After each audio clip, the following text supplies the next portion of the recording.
legit to me. And then they came out with the controllers and was like, would you do $1 each for these controllers? And I was like, yes, I would. This movie like 2000 Jail. high school. Straight to jail, John. So, guys, this means that Thanos is coming back in barrel. Wait, say that again? It's fantastic. Fantastic. The podcast where we talk about what we truly want.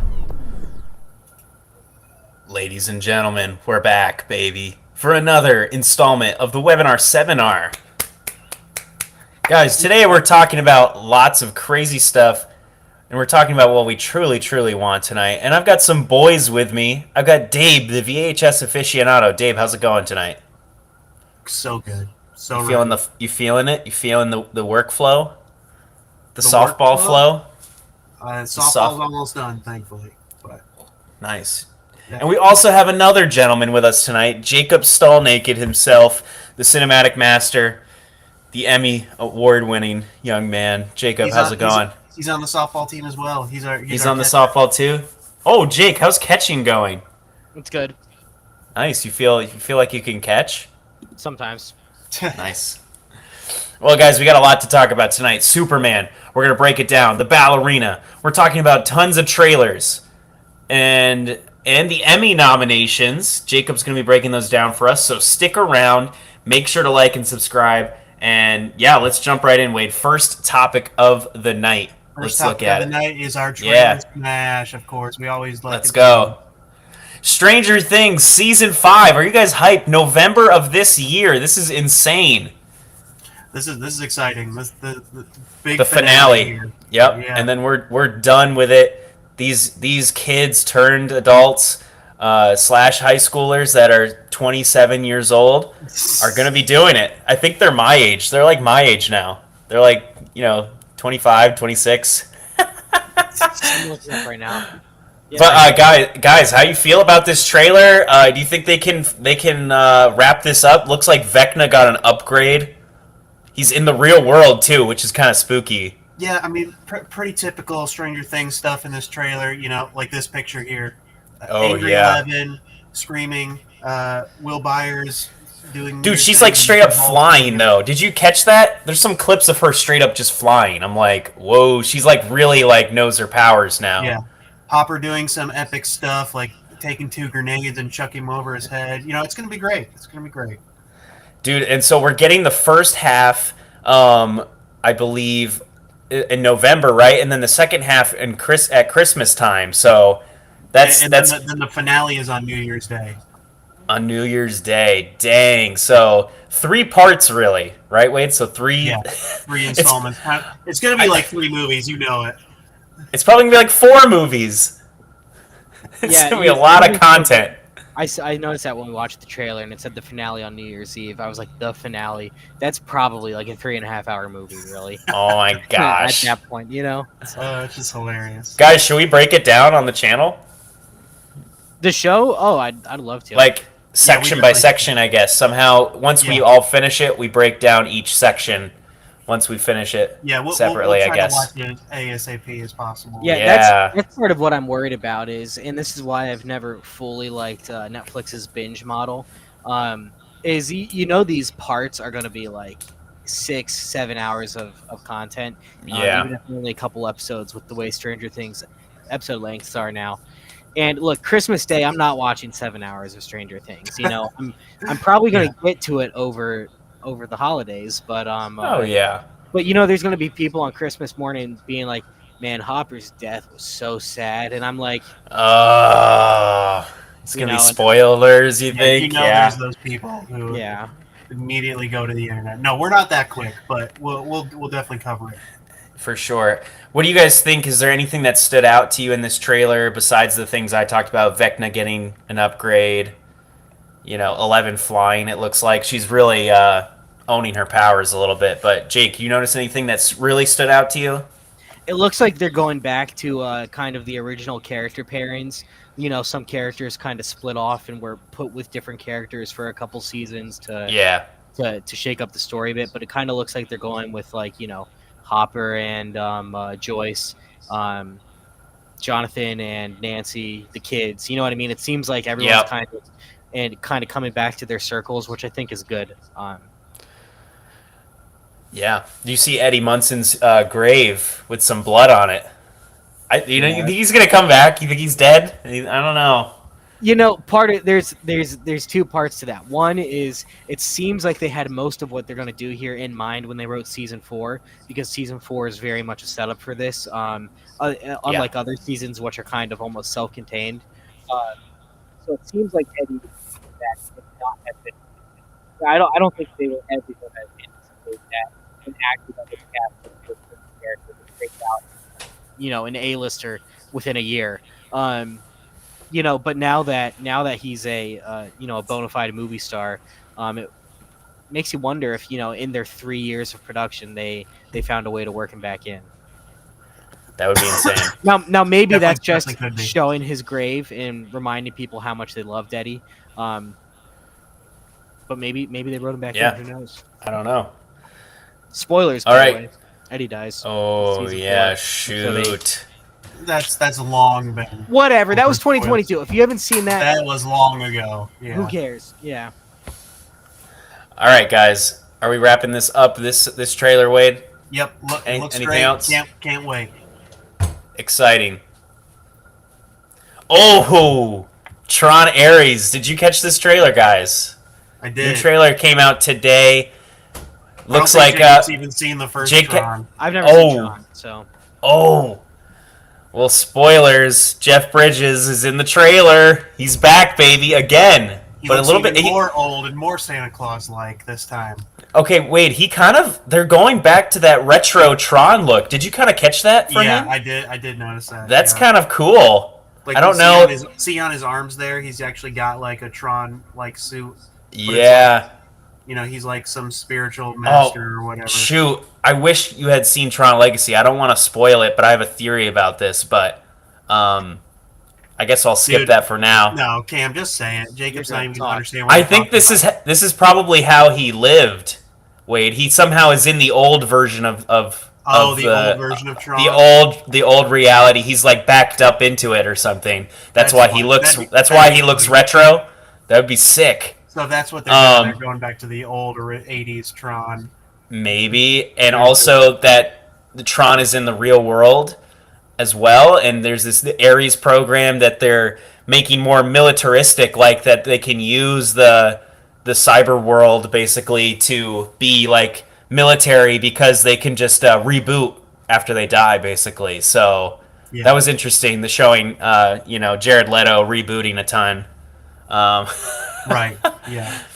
And that cop character getting her own suit. And dude, it looks like there's like massive disc wars, which that looked kind of crazy, Wade. Yeah. Like with the blue versus red. Yep. It should be very epic scale, with them driving around like a city, and they have, like, the motorcycles that shoot out the beams at the back. Yeah, Yeah, sick. Should be interesting. Should be sick. Awesome.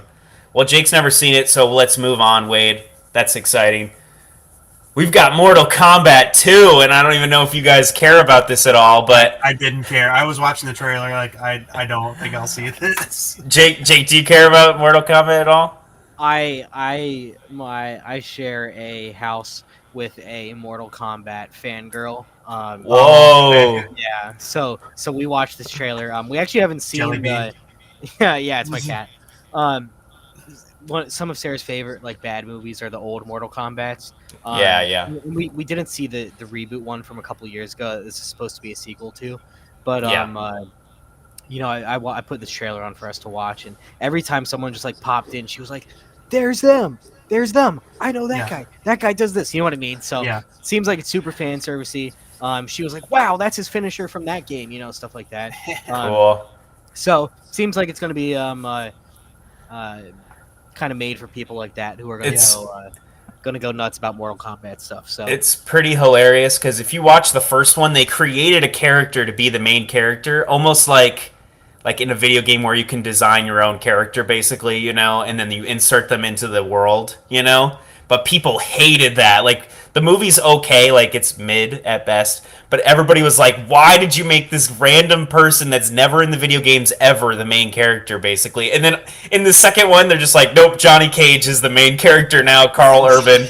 So that's kind of funny. That yeah, That's but I mean, smart he of them looks. to- Yeah, they get an A-lister actor, you know, some guy who's very recognizable, and it looks like funny action. Like he was this old '80s movie star, '90s movie star, and now he's an older guy, and he's just like thrusted into this world of combat, basically to the death. So classic, yeah. I don't know. Any final guy thoughts, getting guys? chopped in half was crazy. But... Yeah, get over here. Yeah, it was nice to hear Yeah, that. So classic. Yep, classic. All right. Wait, anything? Cool. Any final thoughts? Trailer Oh, yeah, smash. We're keeping it think quick. that- Keeping it quick. Keeping it quick tonight. Cam's on vacation, so he's got to jump back pretty soon. But all right, it's yeah, all good. that's it for our trailer smash. So let's jump into this quick little blurb here. You know, I'm a major Zelda fan. They did announce the castings for Link and Zelda in the Zelda movie, and unfortunately, Awesome. it was not Tom Holland. I know everyone's all sad out there. my about that. chains are Oh, gone. come. I've been set free. No, but the actors are basically unknown. You know.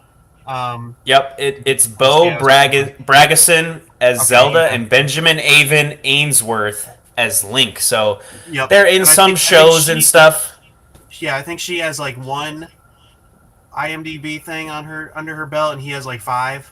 So you know that's perfect. You know we don't. They need, both have the look. He looks like young Link, dude. He does. Like if He you does, just put yeah. blonde hair on him, he looks like young Link. So I think maybe they're going younger with it, which is good. Maybe Yeah, maybe they're it's- going it's more so interesting. yeah. Yeah, it's interesting. They're both British. Zelda in Tears of the Kingdom and Breath of the Wild had a British voice actress play her. So I mean, I guess that'll be fine. You know. Yeah.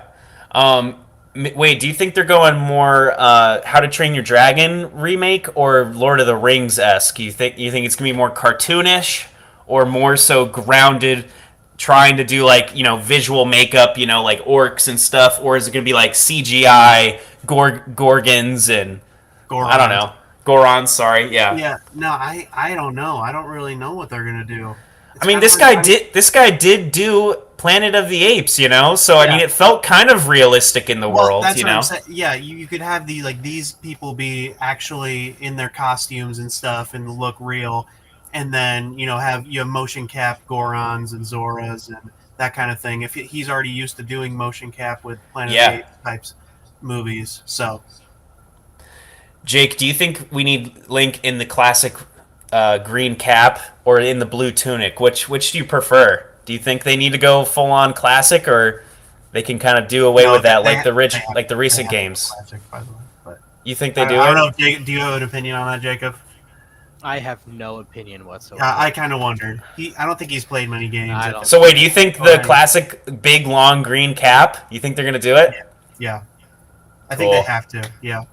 Keep it iconic, I mean, right? I know the Breath of the Wild Link is like iconic right now especially for the younger generation, but you can still get all of those green tunics in the games. Well, what if he's like switching costumes throughout the movie? I do wonder about that. I'm like, wouldn't it be hilarious if like they don't cast like older Link? You know how he like goes to the future and becomes older Link, and then like he becomes older Link and Tom Holland steps out. That would be hilarious. People would hate it. Oh goodness! Or like Timothy Chalamet. Or Chris Pratt. That was another Oh. one. It's like, oh man, we didn't get Chris Pratt. Like, yeah. No. Wait, do you think they're gonna do an original story, or they're gonna adapt a video game, or like a mix of the video games? What would you prefer? I mean, it'd be awesome to see like a live action Ocarina of Time, but That is the classic. I really don't know if they'll do that. I really think it'll probably be a original idea type thing. But they have Miyamoto, like writing. He's very involved, so they're not gonna try to. He announced too much. He announced this casting, so that's cool. Yeah. He's very involved. Yep. We're getting a I'm sure Super they Mario Bros. 2 next year as well. Yeah. So I'm sure they have Eiji Aonuma, who's the other. He's the main. He's like the head of Zelda under Nintendo, so I'm sure he'll be involved too. But yeah, Nice. we'll see. We'll see what happens. Sweet. Awesome. That's great news. Let's move on. All right, let's jump into Jacob's topic. Let's go, Jake. The Emmys Yeah. are coming up, right? And we have the nominations. I believe Yeah, we I have a wanted picture to, as well. Yeah, I thought we should break them down by show. We had you'll see why I want to talk about it here. Yeah, so we're gonna break down the shows nominated for the 2025 Emmys, which are in September, maybe October. Um, so leading the pack, we have Severance, which has been my favorite new show I've watched in ages.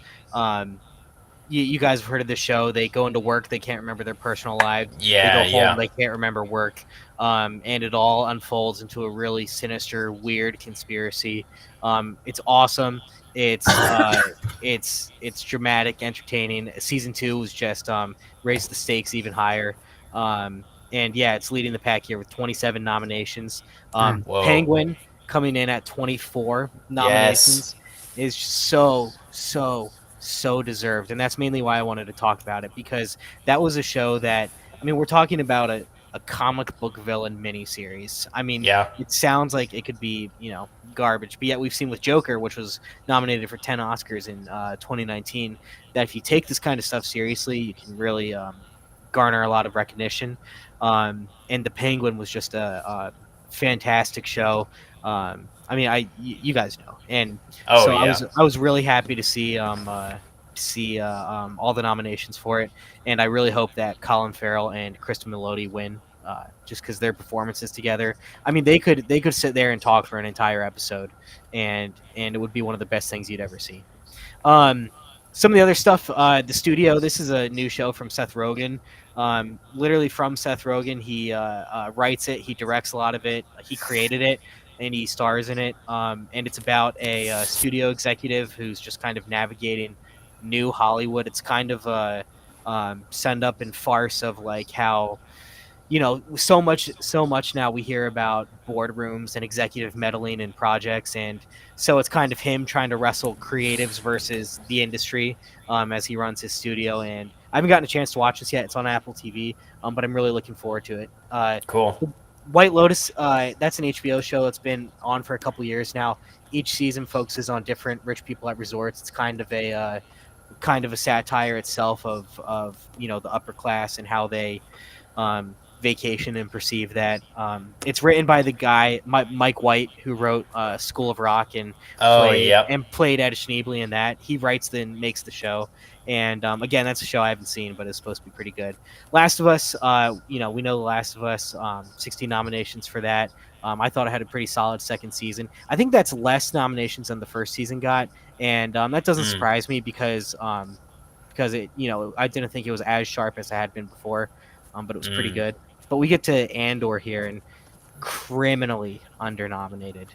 There were only 2 acting nominations for Andor, and it's not who you think. It was for Forrest Whitaker for Saw Gerrera. He's in the category. Really? He's in the category of best guest actor, because he wasn't in it enough to be like a supporting actor. Yeah. He's nominated for best guest actor, and Alan Tudyk is nominated for best voiceover performance. No best actor. He had 10 lines? Yeah. Well, there's never a lot in that category. It usually goes for like a Rick and Morty guest star or something. So so he actually might win that, which will be really cool. But no nominations for Stellan Skarsgård, Diego Luna, Genevieve O'Reilly, supporting lead, stuff like that. Just completely shut out from the main acting categories, and that kind of bums me out because those actors gave it their all. Tony Gilroy even commented on it because this is what makes it unusual. Andor here is nominated in all the same like technical categories as Severance, The Penguin, The Studio, and sometimes they break these up by they do break them up by drama and comedy, so they're not all competing against each other, but they have the same awards for each style, comedy, drama, miniseries. So it's nominated for all of these same awards that you see, Severance and these other shows nominated for. But it has so many less because there's not as many actors. Meanwhile, from The White Lotus and Severance, there's like supporting categories where there's 4 actors from the same show in the same category. Like I think the supporting actor category is 7 nominees, and I think it's 4 from Severance and 3 from The White Lotus. Which is cool. I mean, there's a bunch of good performances in these shows, but it seems like they kind of shut out all the other really great performances, and Andor seems Dang. like it was the first one out, and I think there's some sci-fi prejudice there, some genre prejudice Yep, there definitely is. where they're saying, this was really good, but if we're nominating acting, we're going to go with the real drama first, and that kind of frustrates me because I talked about how much I love Severance, but Andor's the best show on this list that I've seen. I can't speak to the others truly, but it makes me sad that it has that same quality, but it's getting half the recognition just because the actors got shut out. So It's crazy. kind The of bums me out. Penguin kind of cut through that though somehow. Yeah, You know? well, and the Penguin has the great it's Crime, able, almost crime yeah. lord And type of that's vibe. and it's in the miniseries category, so it has a lot less competition. So it's pretty much blah blah blah blah blah. So I got you. yeah, the rest of these shows. I mean, Hacks is about a comedian in LA. Adolescence. Have you guys heard of this? It's 4 episodes. It's a miniseries, and every No. episode is one shot. And from what I understand, it starts Whoa. when a kid. I think there's some sort of act of violence in his school that he causes. And it's just kind of like about a town, and it spirals from there. That's what I've gathered. I haven't watched it, but Dang. we all know The Bear. It's about the restaurant in Chicago, and The Pit is a medical drama, which was supposed to be very good, and I'm looking forward to watching. So these are the shows that are leading the pack this year. All in all, I think it's a pretty good list, but I'm pretty sad about Andor. I think the genre bias is keeping it down a bit there, but I'm happy for the Penguin, who was able to shake it a bit. Who do you think is gonna win? Is there like a best show category, or is There it is. mostly like There's best drama, there's best comedy, and there's best miniseries. Best Oh. miniseries is a fist fight between Adolescence and the Penguin. Adolescence has really a lot of buzz and a lot of cool Yeah. So we'll see what happens there. The Penguin definitely stands a shot, though. You can see that everyone in the industry here is a big fan of it. Best drama, that's gonna be up in the air. Who knows? Best comedy is likely going to be The Studio. That's what category they're putting that in because it's a half-hour show. Yep. The Bear has both The Bear and Hacks from that list have been winning it in the past, but it seems like The Studio captured a lot of attention this year. Everybody So, honestly, complains because The Bear seems to not be a comedy, though, right? It's more of a dramedy. So exactly, and just because it's a half-hour format, they nominate it as a comedy. Yeah. It used to be said when Succession was still on, and Succession was winning best show every year, beating Better Call Saul and Breaking My Heart every year. People always said that Succession was an hour-long show, right? But if you've ever seen clips from it, it's one of the funniest things you'll see in your life. I mean, it's a drama, but it is just funny, the things that happen on that show. Meanwhile, The Bear is half an hour and has some of the most serious meditations on death and depression and things like that. Yeah, and it's being yeah, nominated as a comedy because it's a half-hour show, and my it's just goodness. kind of like the lines are so blurred with what we can do these days. It's not like we have a Yeah. sitcom and then a drama and then a sitcom and a drama. But yeah, the Bear seems to be catching enough flack from taking up all the comedy awards, and then Hacks beat The Bear last year. And Hacks is a true half-hour comedy. It's on HBO. So people were pretty much saying nature is healing. Comedies are winning again in the comedy category. So That's hilarious. I'd expect Hacks Nice. or The Studio there, just on the sheer amount of nominations. Not because I'm a fan. I'm going to guess it's going to be Severance on Best Show. I hope Colin Farrell gets some sort of recognition because that was an insane too. transformation. He deserves it 100%. That's his award, if you ask me. It belongs to him. Epic. Sweet. Any final thoughts on this stuff, guys? That's exciting for the Penguin. Is that the first comic book show to get some recognition like that? I'm trying to think back of any other shows that are in a similar category. Peacemaker was never, I don't think, right? No, it got good reviews, but it never broke into like kind of this era. It's not never got Emmy recognition. Yeah. Yeah. No, I think it's definitely the most for sure. Back in the day, who's to say? I mean, in the 2010s, maybe Smallville sneaked in there once or twice with a nomination. Maybe, Back yeah. when TV was different, but in this modern era of prestige TV, I would say I'd say the Penguin is the first one to really break through and say, "Hey, even though I'm based on a comic book villain, I am one of the best shows of the year, and I'm here to prove it." Dang. Epic. Pretty cool. Yep. I hope Penguin wins some stuff. That's exciting. Me too. All right. Epic. Wade, what is next on the list for tonight's show? We've got the Ballerina. Ballerina. You guys Jake went and I saw it. this. Yes. We So saw it how was the time at the theater? Let's talk about your experience first, and then we'll get into reviewing it. Yeah, we saw it at what is considered our cheaper theater, which is currently supposed to be, they were going under or whatever. Rumor is that it's been bought out, but yeah, we'll see. We'll see what happens with that. But yeah, it was empty in there. Parking lot was empty.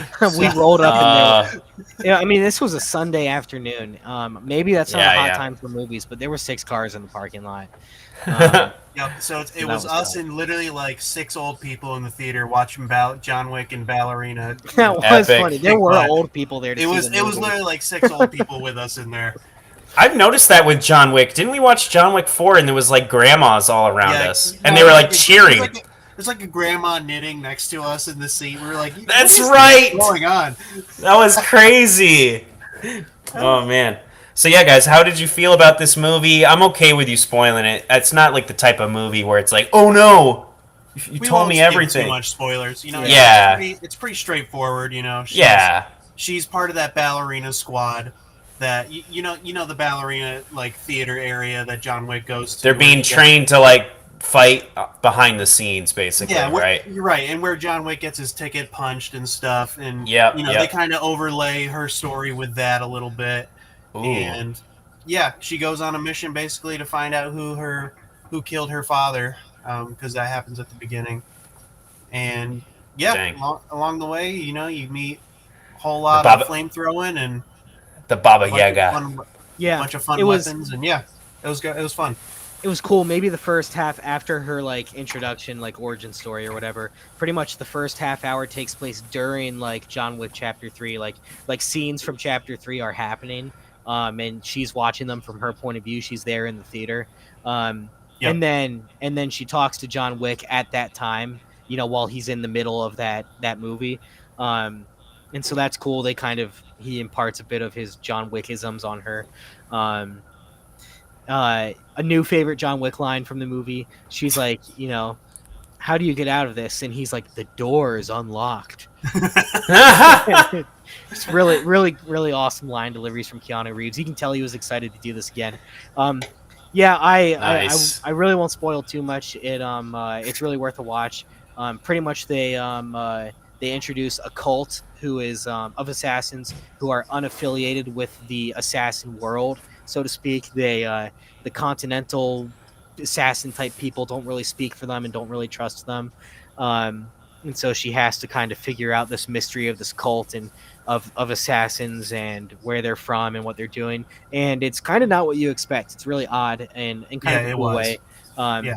Yeah. So the rest Norman of the Reedus? Oh yeah, he was great. He's literally just Daryl though from Walking Dead. Oh, what? He didn't change it all? Daryl. Dang. Yeah, but that's what I want when I see Norman Reedus. You know what I mean? I don't think the dude's going to transform himself anytime soon. So it was good to see him. He is that type of actor, yeah. Yeah. It was Lance Reddick's final film performance was in this movie as Charon, the concierge. So that was kind of sad. I mean, it's been well over a year since he died right now. They must have filmed this a while ago.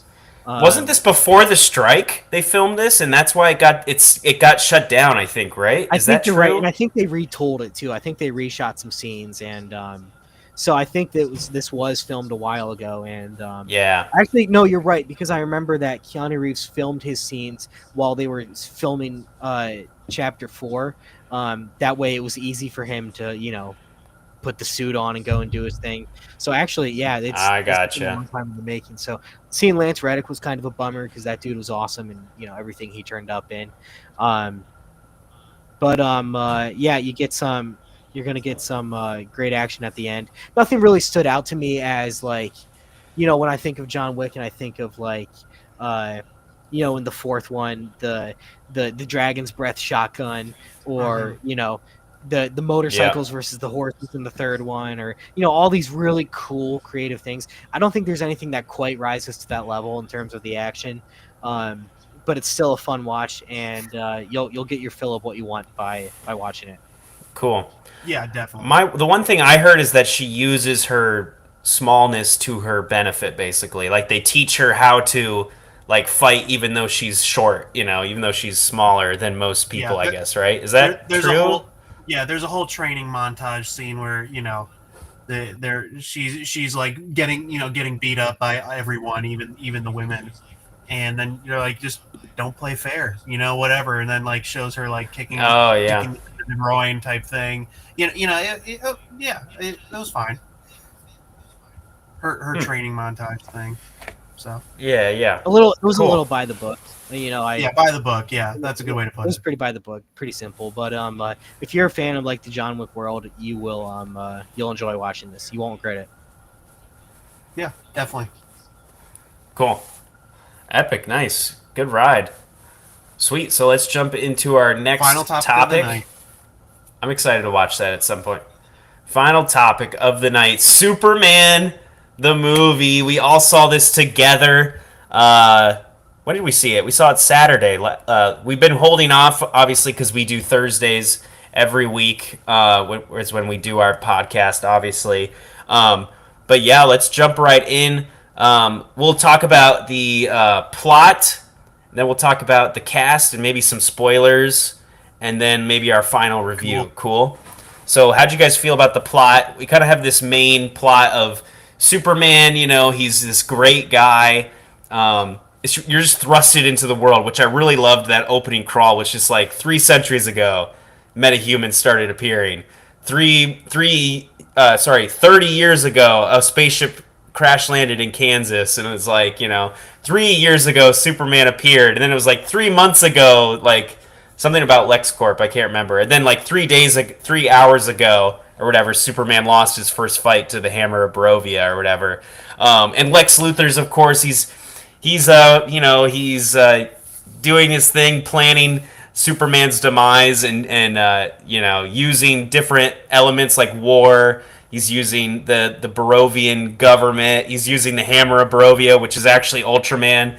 And he's doing all these different things kind of to have an excuse to kill Superman, to make Superman look bad. So, yeah, guys, how'd you feel about the overall plot? Might feel a little bit crazy. It was very, very fast-paced I movie, for loved sure. that it was the beginning, but it wasn't. You have to see every step of the beginning. In Man of Steel, which I like, you spend 45 minutes to an hour, watching him discover himself and discover the cave and discover his dad and discover this and discover that. You know what I mean? And we just don't. We're not going to learn anything Yeah. about Clark as a person from him discovering these things. We're going to learn about it from what he knows and what his actions are. So it starts us, at really the start of the story. He hasn't met Lex Luthor yet. It seems like he hasn't fought a big supervillain even yet. But yet the world is established and the world is behind him. And that was so refreshing to just go in and be like, okay, look, let's use Ballerina as an example. We saw the training montage, right? And I just said it was by the numbers. We kind of had to sit through the first 20 minutes of my dad was killed and now I'm learning to become a killer. I mean, it was all cliche and standard, and the movie was fun and I liked it. But this Superman movie was just so disinterested in every little origin and more interested in everything now is going to begin in earnest. And here's the meat of the story, and let's get to it. And yeah, I can see how that feels like a lot fast and fast paced, but I thought it was really refreshing to not have to sit through the rediscoveries. Yeah, I see what you're saying, because it's like they showed like how good Superman was as like a person without having to do the origin. You know, like usually like the origin is like, okay, he was brought up by Pa Kent, who was a great man and taught him to be a great man. But they're just showing the other different things, like okay, he saves a squirrel, you know, like or he just has like this goodness about him and the way he thinks and what he wants to do, and you're picking up on that like through his just being thrown into the story instead of going back to the beginning. Yeah, he's kind to even to the robots. You know that. I like that. I like that James Gunn is like most everybody knows Superman's origin. We don't need to show it again. We don't need to show Bruce Wayne's parents get killed and the pearls drop on the concrete. We don't need to see the rocket ship flying to Earth. We don't need to see Spider-Man getting bit by a spider anymore. That was like quote for quote what he basically said. I'm summarizing it obviously, but we know certain origins, and it's time to just jump in. We need a story that's just we don't need to know the origin. Most people do. And just thrusting you in the world. It almost feels like a sequel. It feels like Superman 2, really. You know what I mean? Like we just got the first movie, and we're getting the second one. It almost reminds me of Spider-Man 2, Sam Raimi's Spider-Man 2, where it's just like you just thrust it in. You've already gotten to see how his origin invokes who he is, So I don't know. How do you guys exactly. feel? And and if you don't know the origin, it still gets worked into the movie very organically without having to discover his Jor-El's for the first time. Instead you see that it's something that he cherishes because he found it, and he hears robots say it soothes him, and all of a sudden you can understand he discovered this cave, he found this message, it meant the world to him, feeling this connection, and when he's at his lowest, he feels like that will help him out. It soothes him, and you get all that from one line of him saying play the message. He likes it, and that's really cool. It's economical. It takes way less time of your movie, and two, it fleshes all that out. It was great the way they decided to start this universe. Yeah, this is basically Iron Man 1. You could kind of equate it to that. This is the start of a new superhero franchise, How'd you guys feel about David Cornsweet kind of leading the DC new wave? I mean, he's kind of like our Captain America. He's kind of like our Tony Stark, so to speak. But DC is a lot different, obviously. And Superman's a little bit more iconic, I would say, of a character. Obviously, he's been around for a very long time. How'd you guys feel about David Cornsweet? I loved him as Superman, super great, but I don't think we saw enough Clark Kent, to be honest. Like, because every time he was with Lois, he just was Superman. He's just being himself. But we only saw like really one scene of Clark, if you think about it, just that beginning scene, and they because he looks exactly the same, so it's kind of funny. But they were like, oh yeah, he's wearing these magical glasses that make everyone think that not know who you are. So I'm like, okay, that works. Fine. I'll take That's it. epic. That's in the comics. That's cool. I think that's hilarious. Yeah, so that's so funny. Wait, it's very comic booky, man. I love how Wait, I have very, very, very few complaints about this movie. I loved it. But that was something that I noticed too. I was like, I felt like Clark Kent did not exist in the movie very much. And to the point where, all the reporters were pretty well fleshed out and had their own little story, which was really cool. But it was actually kind of hard to imagine Clark with them after the first scene. You know what I mean? So I hope that in a sequel, maybe that gets worked in a little more, his human side and how he balances it. But I guess just by the nature of the movie, I mean, he spent the second act in prison. It was probably hard to get him back out. I just thought it was weird at the end where they're all like, let's get in the spaceship together and go team up and take down the big LexCorp. But like Clark's just not there, and they just don't don't even acknowledge that. They're Where's Clark? Yeah. Yeah. Where's Clark? In the comics, they address that. They're like I'm currently reading Superman Birthright. And like nobody likes Clark because he's so awkward and he's so like shy, and like they don't include him in anything. I think that's kind of interesting in the comics because he's like a bumbling idiot, and he's. But so that's very interesting. I agree. The movie needed to be fleshed out, the human side for sure, the Clark Kent side. But you do see the human side of Superman a lot for sure. I mean, Superman definitely is the main character. It's not Clark, it's Yeah. more so Superman. Not even Kal-El, it's like Superman, Who is Superman? Who Well, who, well, who is that's this really guy, no spoilers. That's Um, really interesting because he wouldn't even want to name himself Kal-El after the reveal that his parents actually sent him there in a more dark mission than what is normally his origin. yeah. So Kind of to conquer Earth, to enslave, to rule over them, and to get as many yeah, wives as repopulate, make possible a new to Krypton. have more Kryptonian Yikes! babies. Thanks, It Bradley reminds Cooper. me of Invincible, and Yeah, that's thanks, Bradley Cooper. that is the Viltrumites in Invincible. That's like exactly what they do. Yeah. Yeah. I thought I was pretty surprised by that too. I was like, "There's no way Lex Luthor didn't doctor that message," but it seems like they really committed to that beat by the end of the movie. Like that's really what they said, and that's a bit of a shakeup, and I kind of like it. It's if we're restarting and we don't want all sorts of to deal with it. It's kind of cool to be like, hey, there was actually something a little more sinister here, and look at how he's been able to rise above it. I think it said a lot about his character. It's That he wanted nothing fascinating. to do with it at once learning the truth. It is fascinating because, like Man of Steel, you have these two great dads, basically Russell Crowe and Jonathan Kent. Kevin Costner. What's his name?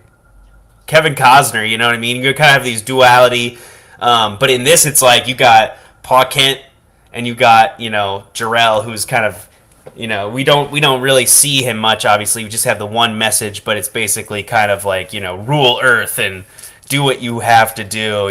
Basically rule them and enslave them if you need to, whatever. And we see the opposite with Pa Kent, who's like parents aren't supposed to tell their kids what to do. They're supposed to give them the tools they need to become good people, which is good for a very obviously just a generic movie. So I really liked Pa Kent, honestly. So how'd you guys feel about that scene as well? It brought me to tears. Honestly, there's always something about dad scenes that do that to me. But yeah, when he's like, I'm proud of you. And that's exactly what Superman and Clark Kent needed to hear. So yeah, he was like, despite and that's cool that it's like it's Superman's choice to do this stuff.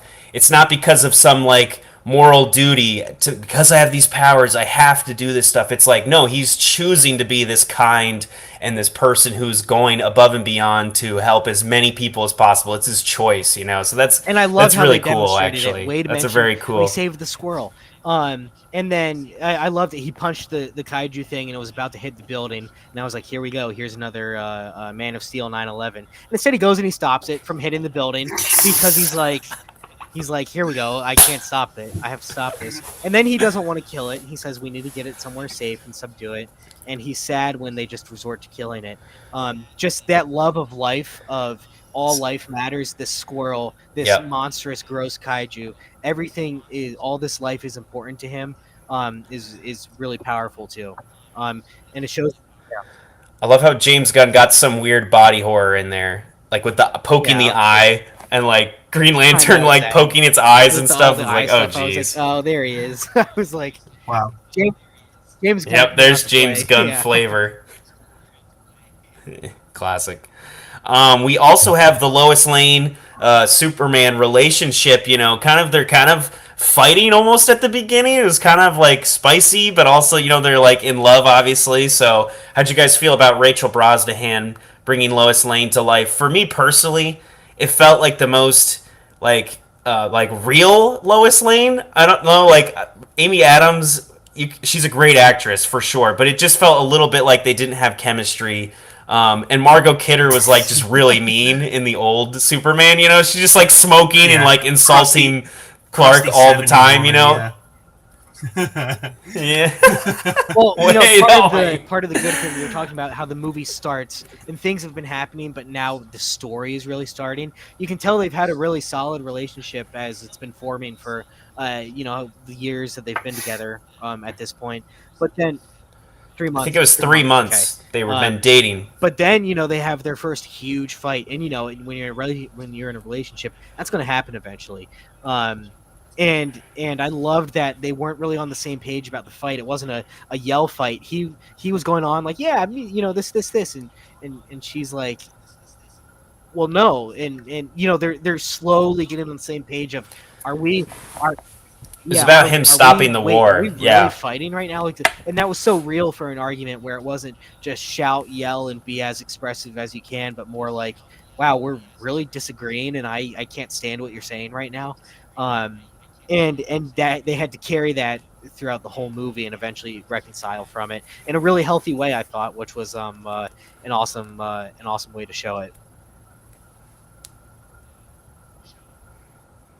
Yeah, for sure. By the and I love the other scene they have together. And I think it's in Clark's apartment where there's like this big huge fight going on and like inviting the like right or like the intergalactic imp or something. Yeah. And yeah, and Superman's like, they've got it, and he's like, they're having this deep conversation, about basically his his lineage, and then he finally says, "I love you" to her. So that was kind of cool. And then by the end, she says it back to him. So I liked that. That was a cool little wrap up on the love story. I feel like we could have got even more.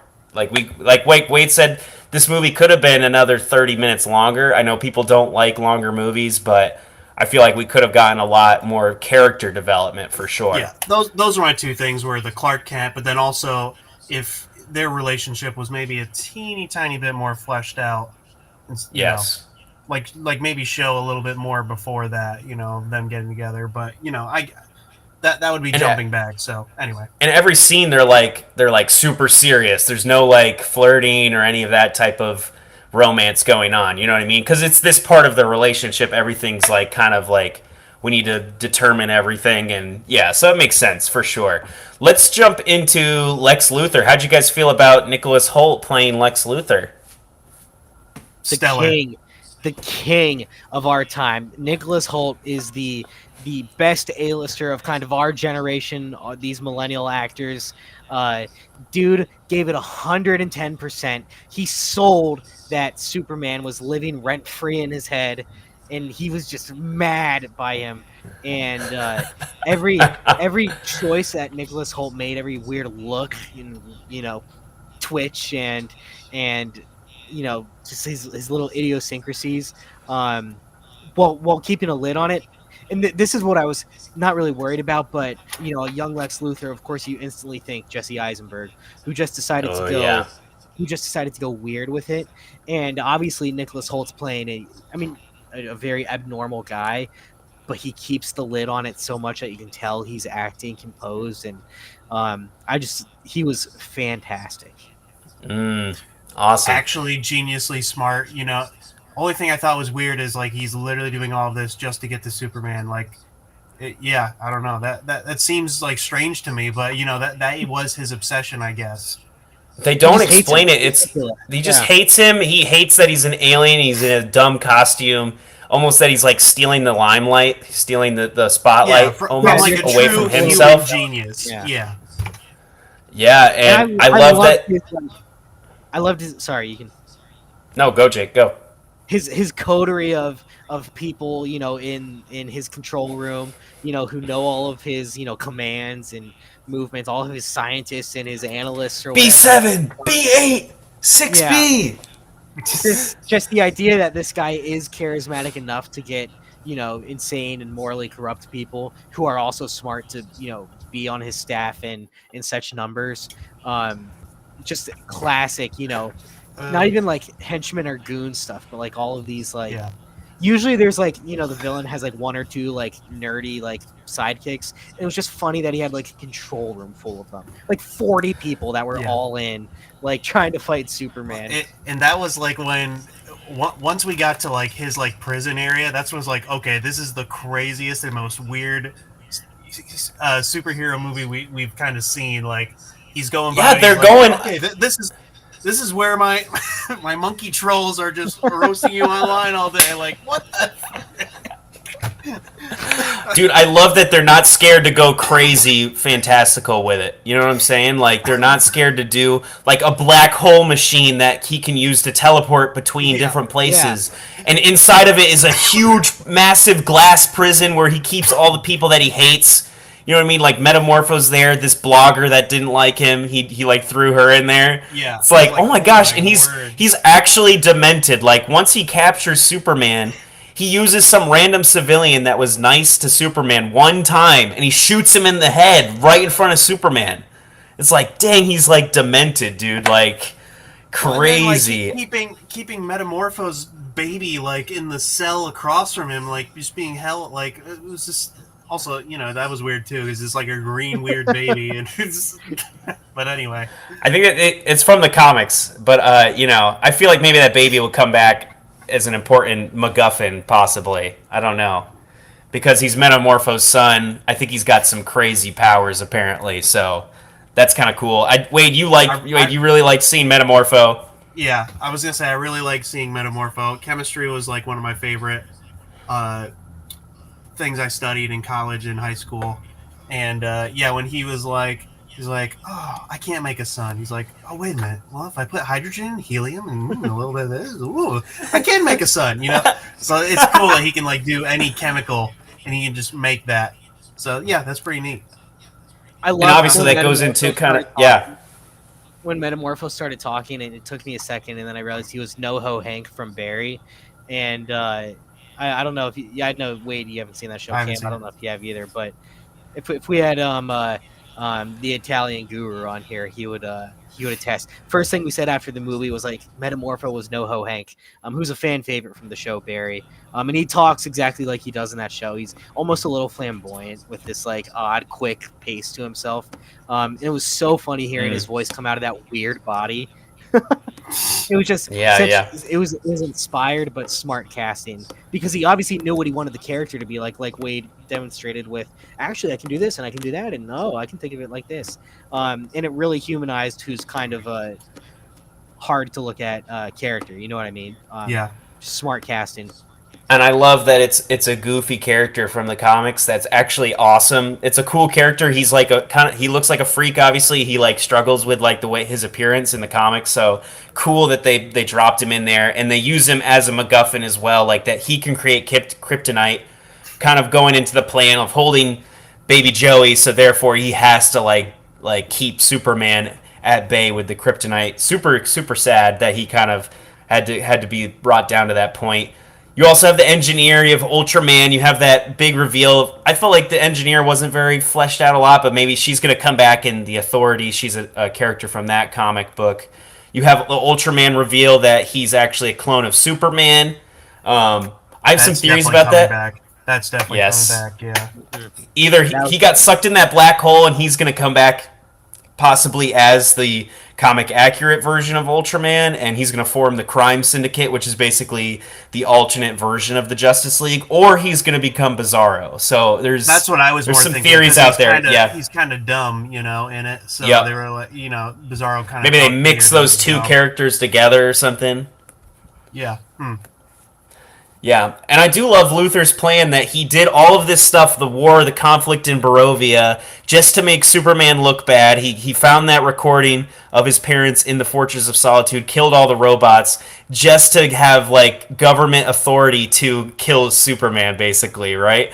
He didn't actually care about getting land in Barovia. Like, he wanted to make Jaropan Luthoria, I guess, kind of like in the old Superman movies where it's all about real estate, just like that Luthor wants land, and he wants to be able to sell it for a higher price, you know. But I love how they kind of flipped that script, and instead of like he's doing the real estate scheme more so to make Superman look bad. So that was interesting. What else happened? We got to talk real quick about the Justice Gang, because they were actually pretty funny. Nathan Fillion was great as this the guy Gardner, who's, you know, arrogant enough to wear that haircut and just own it, you know. Like, I love when he jumped over to what was it, Baravia or whatever the name of the place was, and he's like, "Sorry, kid, Superman couldn't come. So you got an upgrade. Just like, that's a great line. That was epic, dude. He's just not an upgrade, but it's just so funny Yeah. he thinks he is. Yep.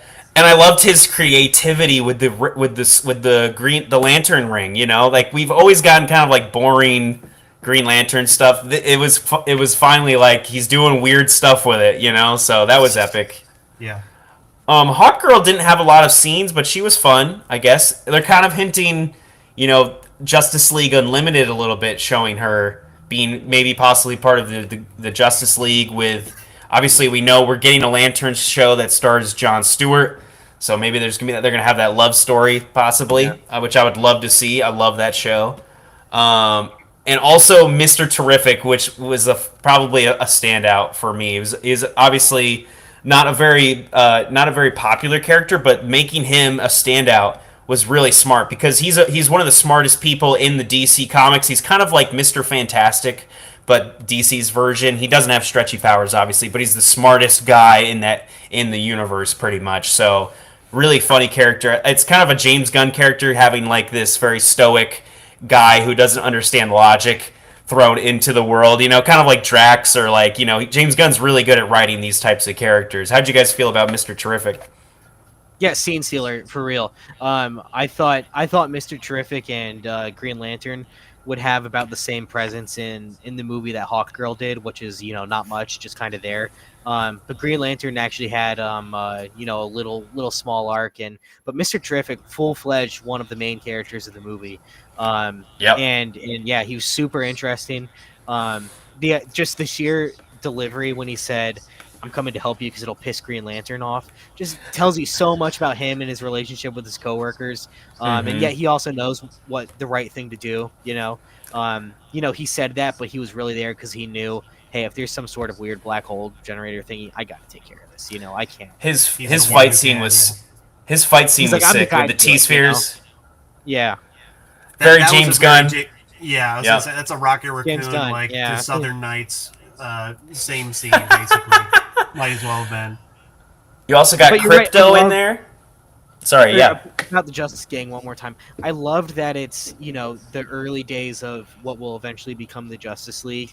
But they weren't trying to ham-fist it. They weren't trying to be like, maybe we should be a league. What I mean? I was thinking that. Like, I'm so glad they weren't like. Yeah, I know that we would need a better name. How about and it's funny that League, like that would have been so freaking. That they're addressing they're like the name sucks, but one day they'll change it. Yeah, I like that they were already creating the Hall of Justice, and it seems so like cool. It seems like now they're doing it as a joke, like Green Lantern is like, yeah, the Hall of Justice, like right now it's a joke, but one day that's going to be really, really it's going to be serious. It's going to be serious. I love the mural of the Justice Society in the background. You could see a ton of different superheroes. That was sick.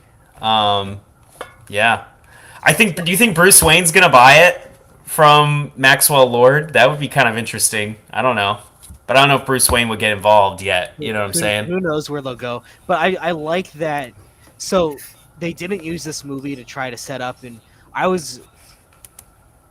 they could have. You said this is like Iron Man, right? Imagine at the end of Iron Man, if they showed all the other Avengers and said, Loki's coming, we got to fight him. Jumping the gun. That's jumping the gun a little bit, right? Yeah. So I liked that they were able to acknowledge, like, look, this is going to be Justice League one day. Here's the Hall of Justice being finished. Here's 3, Justice League members who aren't really members of it yet. And they didn't feel the need to be like, oh, we should, be the Justice League. It was more like it's just there in the world, and one day it's going to come to fruition. And who knows if they're going to do it in 5 years or 10 years or what, but I think the payoff is going to be really cool. That starts here in this movie. I think they said 6 years. It's going to take 6 years. Yeah. So wow. Pretty epic. How did it end? We have the ending where like Luthor uses the black hole to split up Metropolis. That was a cool visual. I like that it wasn't a sky beam or something, something original. Superman having to escape from the prison. Mr. Terrific's helping him. The Daily Planet staff is in the T-Craft. That was kind of a cool visual as well. But Superman crashing into the Luthor Corp building and like confronting Luthor was kind of crazy, and then Crypto kind of Hulk smashing Lex Luthor. That was kind of like an Avengers moment almost, like the comedic like throwing him around the room. But Superman had a great line. He's like, "I'm pretty much human. I feel the same things you guys do." I really like that line. It was a really great delivery from David Cornsweet. But yeah, how'd you guys feel about the ending as well? Supergirl teased a little bit, so. Okay, so what was shocking to me is like when Luther like started crying a little bit because he was like so devastated. It actually made me like feel like sorry for him in the split moment, and then I like remembered he was like beating his girlfriend and all that. Oh, that was man, a rough like, scene where he's throwing stuff at her. Yeah, Oh. right. But it just his delivery was like so good and just like dang. But yeah, Supergirl. If she's like that, I don't know, dude. That I did not like that. Just her intro there. That's part of the idea, right, Cam? Where she was sent to take care of Clark, but Clark beat her there, and she has no purpose, and her planet's gone, and Yeah. she's dealing with her loss. She's got like major trauma. So, but that's the thing. I love that comic, even though she's a total mess. By the end of it, there's like a character arc, almost like Tony Stark, So hopefully, like, because Supergirl could just become like a derivative character where it's just like she's a female Superman, but really there's actually a cool arc with her that she has to save somebody and change, So I think there could be some cool stuff there. I love that comic, so. Wade, hopefully gives you some hope about it. I'll obviously give it a chance, but just from that intro, I'm like, oh, I don't know about her.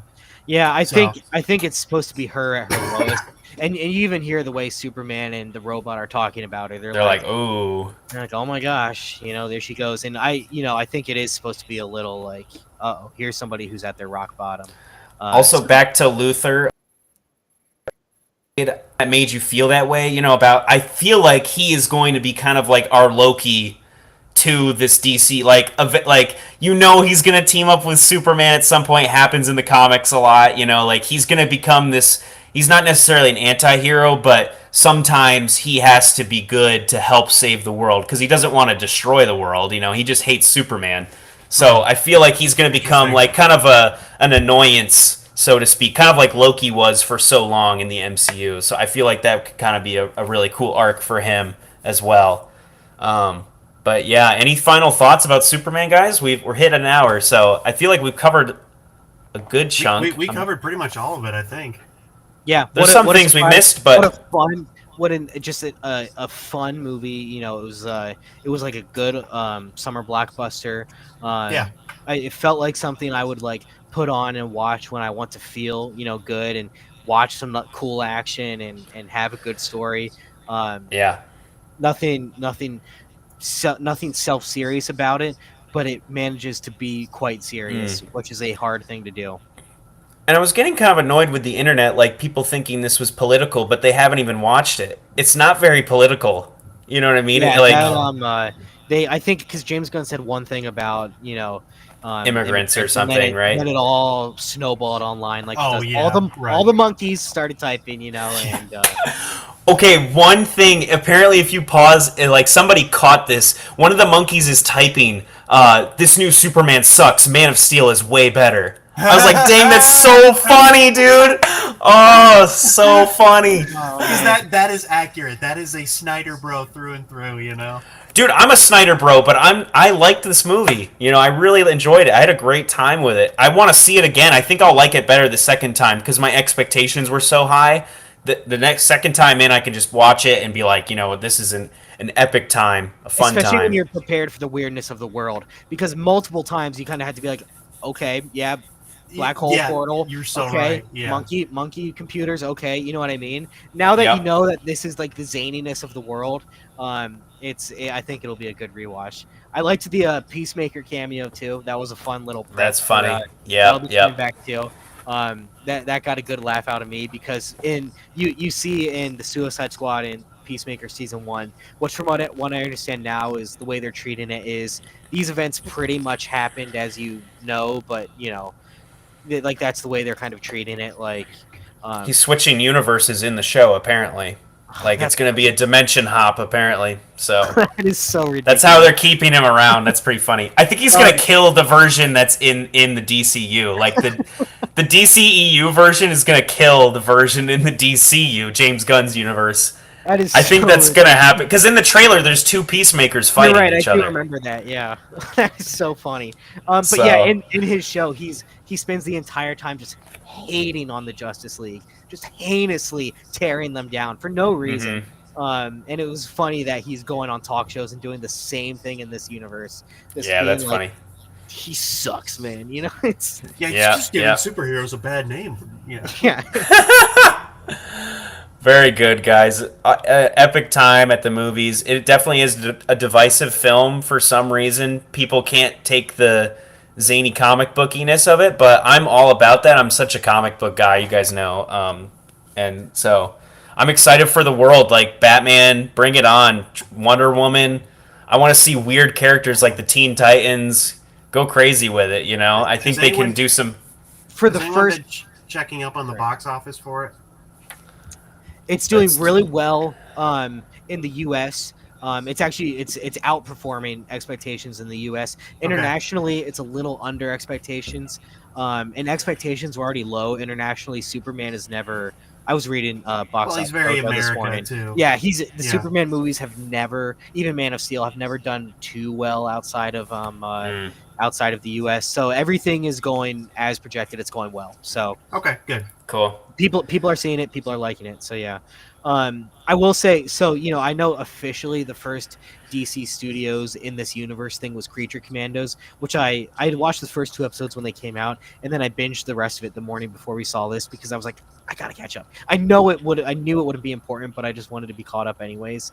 And I liked Creature Commandos, but certainly the whole thing was spinning out of Peacemaker and the Suicide Squad, and it still felt like here's the new universe, but it's a continuation of these James Gunn movies. This gave me a lot more faith in everything is new. Sure, Peacemaker and Amanda Waller are still hanging around, but whatever. They're good castings, and it's not like they're Batman. So I'm really excited for the new fresh start now. Like I said, I was worried about the. Remember, I said make it a clean cut. Everything else will fail. Yep. I think I was wrong. It's okay. It's okay if he hangs on to his stuff he was doing before the reboot, because it seems like everything else that's being rebooted is so different that it's good. So, And they're gonna do some sort of explaining for that. So, wait, looks like we have one comment, and then we'll head out of here. Superman was a 10 out of 10. I gave it a 4 out of 5 on Letterboxd. I really enjoyed it. But yeah, guys, thank you so much for being here. Make sure to like and subscribe. Follow us on Instagram and Spotify. Stick around. It was an epic time here tonight, guys. Thank you so much. And remember, always watch what you truly, truly want. Bye. Peace.